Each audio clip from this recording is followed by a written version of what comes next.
جن میں 2 رکعت نماز کا اجر و ثواب ایک مقبول عمرہ کے برابر ہے۔ انشاءاللہ راستے میں تاریخی مقامات ہیں جن کی سیاحت ہم کرتے ہوئے چلیں گے۔ وہ جگہ غزوہ خندق، جہاں پہ اسلام کی تیسری جنگ ہوئی، اور غزوہ خندق کیوں ہوئی تھی؟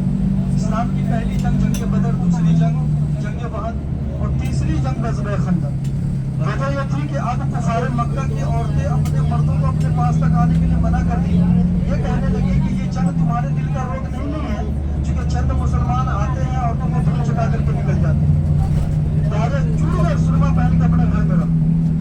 تو اب ان کی غیرت جاگی، اور اس وقت مدینے کے اندر 3 یہودیوں کا بہت بڑا قبیلہ بنا تھا، بنو قریظہ، بنو کنیکا، بنو نذیر۔ بنو نذیر بڑا بدماش قبیلہ تھا، یعنی اوروں کو بہکانا، اسے اکسانا کہ دیکھو تم ایسے کرو۔ پیارے آقا علیہ السلام مکہ سے جب مدینہ تشریف لاتے ہیں، اور ان تینوں قبیلوں کے اندر ایک ایگریمنٹ بنتا ہے۔ کیا ایگریمنٹ بنتا ہے؟ کہ آپ جس بدھ کی پوجا کرتے ہو کریں، اور ہم جس رب کی عبادت کرتے ہو کریں، لیکن اگر کوئی مدینے پر حملہ کر رہا تو ہم سب کو مل کر کے ساتھ دینا پڑے گا۔ اب انہوں نے سائن کر دی، تینوں قبیلہ نے، بنو قریظہ، بنو کنیکا، بنو نذیر نے سائن کر دیا۔ بنو نذیر نے بنو قریظہ، بنو کنیکا کو بہکا دیا، اور اس ایگریمنٹ کو 1 نہیں 2 نہیں بلکہ 3 بار جب توڑ دیتے ہیں تو پیارے آقا علیہ السلام فرماتے ہیں کہ ان کو مدینے سے نکال۔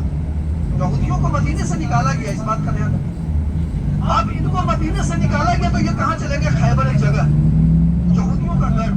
خیبر جانے کے بعد اپنے دل میں شرمندگی پیدا کرنے لگے کہ مسلمانوں نے ہمیں نکال دیا۔ اب یہ کرے کیا؟ ان کو پتا چلا کہ ابو سفیان، چونکہ مکہ کے سردار ابو جہل تھے، جب جنگ بدر میں جہنم کے حوالے ہوا تو ملک شام جانے کے بعد ابو سفیان نے تجارت کے بڑا منافع ہوا تو مکہ کے سردار وہ بنے۔ اب یہ تینوں قبیلہ جا کر کے ابو سفیان سے ملتے ہیں۔ اب ابو سفیان کی ہمت بڑھی، لہٰذا 12 سے 15 ہزار کا لشکر لے کر کے مدینے کی طرف آتے ہیں۔ اسی جنگ کا ذکر قرآن کریم کے 21ویں پارے میں اسی جنگ کو جنگ احزاب بھی کہتے ہیں۔ ایک جمع، ایک گٹ بن کر کے آیا، لہٰذا جب مدینے کی طرف آتے ہیں تو پیارے آقا علیہ السلام مشورہ کرتے ہیں۔ ان میں ایک صحابی سلمان فارسی رضی اللہ تعالیٰ جو فارس کے رہنے والے تھے اور قادری خاندان سے تعلق رکھتے تھے، وہ فرماتے ہیں کہ یا رسول اللہ صلی اللہ علیہ وسلم، آپ پہ ہمارے ماں باپ قربان، میرا مشورہ ہے کہ مدینے کے اندر جاؤ اور جنگ ہونے سے پہلے خندق کھود دیا، مطلب گڈھے کھودے جائیں۔ لہٰذا گڈھا کھودا گیا، اور گڈھے کھودنے کے دوران، خندق کھودنے کے دوران حالات ایسی پیدا ہو کہ کھانے کا دانہ تو دور کی بات، پینے کے پانی تک کے لانے پڑ گئے۔ صحابہ کرام اپنے پیٹ پہ پتھر باندھ کر کے خندق کھود رہے ہیں، لیکن خندق کھودنے کے دوران ایک چٹان نظر آئی، جب کسی سے نہیں ٹوٹی تو نبی کریم صلی اللہ علیہ وسلم کے پاس میں جاتے ہوئے کہتے ہیں یا رسول اللہ صلی اللہ علیہ وسلم، چٹان بڑا سخت ہے جو ٹوٹ نہیں رہا۔ اب پیارے آقا علیہ السلام فابرہ اٹھاتے ہیں، کدال اٹھاتے ہیں اور اس چٹان کے پاس جاتے ہیں، 3 ضرب لگاتے ہیں اس چٹان پہ، تیسری ضرب میں مٹی کے بھڑبھڑے جیسے ٹوٹتا ہے، لیکن آپ کا کرتا ہے مبارک اٹھ جاتا ہے۔ ضرب لگانے کے دوران، چوٹ لگانے کے دوران جب کرتا اٹھتا ہے تو ایک صحابی کا مقام وہیں پہ تھا، اس خندق میں شامل تھے، جابر رضی اللہ تعالیٰ۔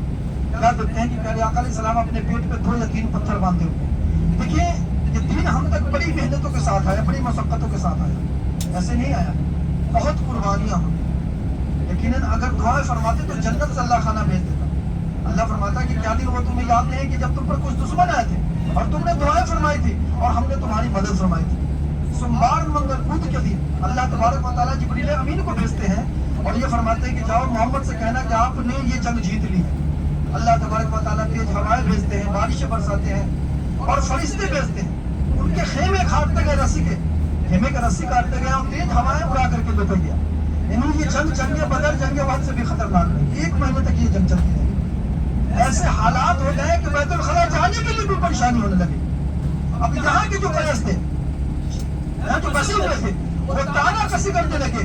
ایک طرف محمد تو یہ کہہ رہا تھا کہ یہاں پہ ہمیں مال شان نصیب ہوگا، لیکن حالات ایسے پیدا ہو گئی کہ اب تو بیت الخلا جانے کے لیے بھی پریشان۔ یہ سبا مساجد اسی جگہ کو کہتے ہیں، دیکھیں ہے نا، یہ پیلی سی کرین دیکھنا ہے، محمد صلی اللہ علیہ وسلم پیلا سا کرین دیکھ رہے ہیں، اس کے سامنے ایک مسجد ہے، مسجد فتح ہے، اور ٹاور کے سامنے دیکھیں مسجد سلمان فارسی، اور 2 مسجدوں کو شہید کر کے ایک جامع خندق 1428 ہجری میں بنی۔ یہاں پہ اپنی گاڑی نہیں رکتی ہے اور اسی طریقے سے نکلتے ہوئے چلی جاتی ہے، ٹیکسی وغیرہ سے بھی نہیں آ سکتے، اندر میں کچھ کام ہو رہا ہے، اس بات کا دھیان ہو۔ اس جگہ کو سبا مساجد کسی نے کہتے ہیں کہ عربی میں 7 کو صلاح کہتے ہیں، اور خندق کھودنے کے دوران ایک مسلح لگا ہوا تھا, خیمہ لگا ہوا تھا. بعد میں ترکی کی حکومت تھی, 600 سال میں تو ترکی نے بھی حکومت کی نا, لہٰذا ترکی کی حکومت تھی, ان جگہوں پہ چھوٹی چھوٹی مسجدیں بنا دی گئی, اس لیے اس جگہ کو 7 مساجد کہتے ہیں. جیسے پیارے آقا علیہ السلام کے سکم پہ جب پتھر بندھا ہوا جابر رضی اللہ تعالیٰ عنہ دیکھتے ہیں تو اپنے گھر جاتے ہیں, اپنے اہلیہ سے سارا واقعہ سناتے ہیں.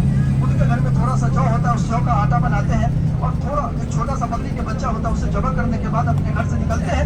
تو جابر کی اہلیہ ان کا دامن پکڑتی اور کہتی ہے میرے شوہر میرے سرکار اس بات کا دھیان ہو کہ اپنے پاس کھانا کم ہے, نبی کریم صلی اللہ علیہ وسلم کے ساتھ میں اتنے لوگوں کو دعوت دو جتنے میں کھانا نہیں پڑتا.